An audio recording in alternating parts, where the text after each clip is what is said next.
when I was going through the comments on the videos that I made about Turkey and Turkey's political situation, there was a comment about like maybe Turkey should stop being a member of NATO and stop giving money to NATO and see what will happen. And I was wondering, and I wondered then, like how much money actually Turkey gives to NATO and what does that mean?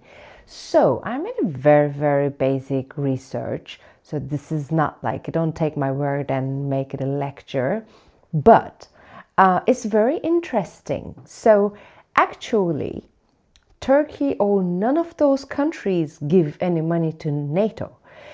So it's like thinking in this way.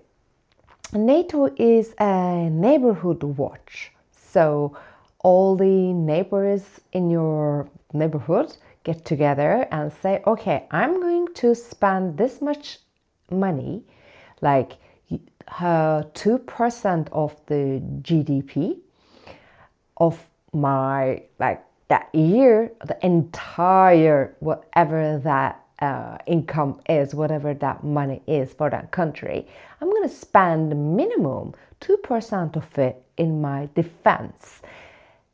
And NATO, it's not like nobody will punish anybody, but they will look at you bad if you don't do it, because the system works in this way.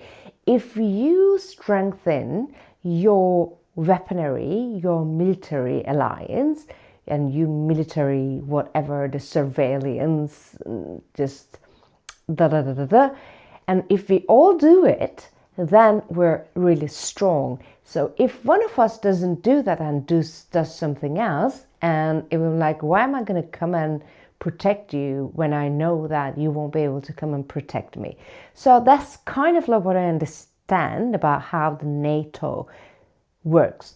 Turkey is Turkey is about the medium financially spenders on its military.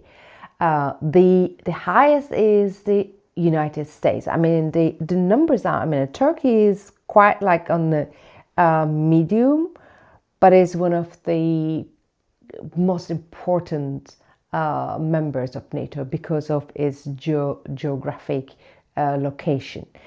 I think that there are two bases in Turkey which has been used multiple times over the few decades. One of them is Incirlik.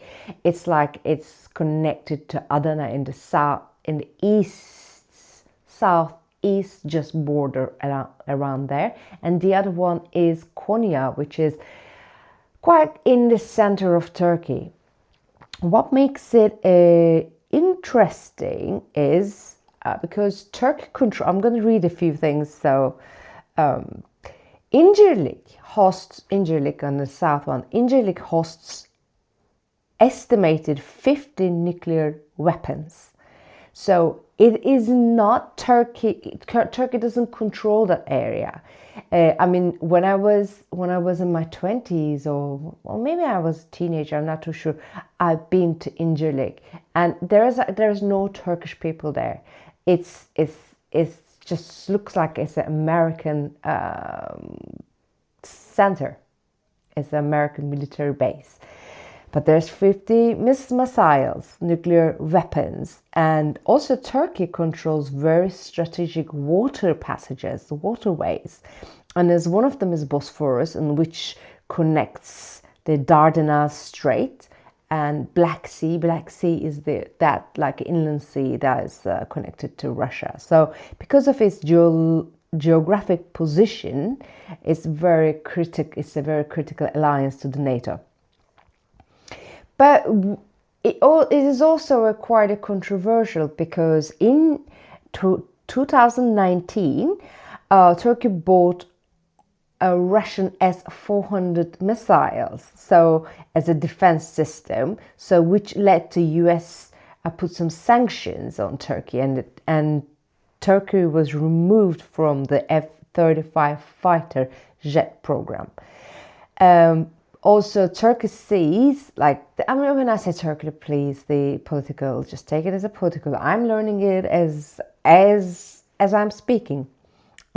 Turkey sees Kurdish groups as terrorists, like YPG in Syria, but NATO allies and US sees these Kurdish groups as friends. So there's a very major source of ongoing friction between the NATO countries and Turkey. Also, Turkey sees itself as an independent power, not a subordinate NATO member, and frequently uses its membership as leverage to extract concessions from allies. I mean, oh my God, I really don't know how this happens. I need to have a look at it. Like, how do you use it as a leverage to get concessions? Is it a bartering system?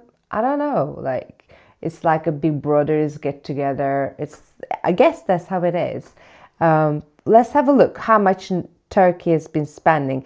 Turkey has, in dollars, 19.4 billion budget, defense budget, and this is about just about a 2.10% of its GDP. But Turkey's defense budget is more than doubled in the last 4 years. It's growing about 13 billion in 2021 to a planned 32.6 billion in 2025.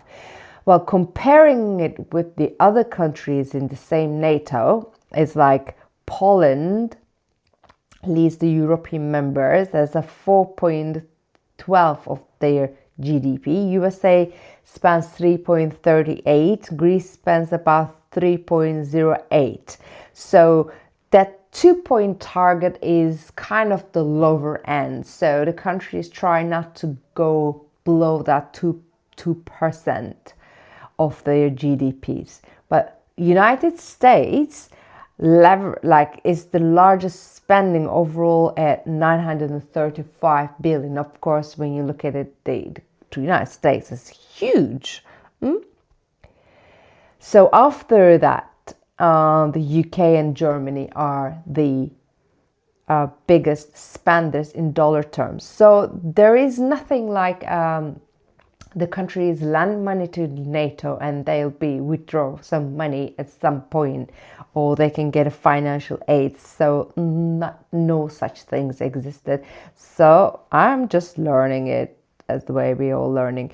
So none of these countries, the member countries, ever actually tried to get out of NATO. I think France once froze it for some time.